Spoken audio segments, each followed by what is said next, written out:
While most of the travel and leisure industry are making a strong comeback from COVID-19, many in the entertainment sector are still struggling to raise their curtains. Some theatre companies and orchestras have only managed to resume about 60% of their shows. That's as a shortage of backstage crew and performers rains on their parade. Clara Lee tells us more. Theatre companies like this one are finding it difficult to bounce back. The familiar refrain of a manpower crunch is stealing the spotlight.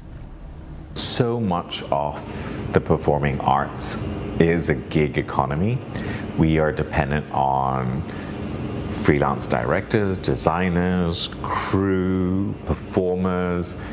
So many people left the industry during the pandemic, and they all haven't come back. Many have been hopping over to the event sector. Those who jumped ship were mostly drawn by a leap in salaries of at least 30%. This has emptied the theatre company of half its full-time positions. Those who remain have had to double up on roles, and they're not the only ones. Backstage, an organisation like the Singapore Chinese Orchestra needs about 15 crew members for every recorded show. But in the past 6 months, at least one technician has resigned every 3 months. This comes amid increasing job opportunities across the industry as companies continue to resume more of their shows. Behind the scenes, there's been a flurry of activity to find ways to create a stronger pipeline of talent. And this includes working more closely with tertiary institutions and their students to hone their craft.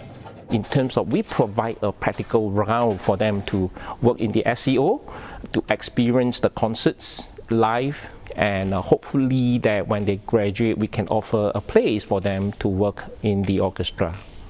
But one of Singapore's ticketing platforms cautions that the manpower crunch is not the only snag.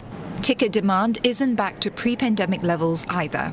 Its CEO says the total number of tickets SISTIC sold this year is only 60% of that in 2019. He blames pent-up travel demand, which is proving to be a stiff competitor for consumers' wallets.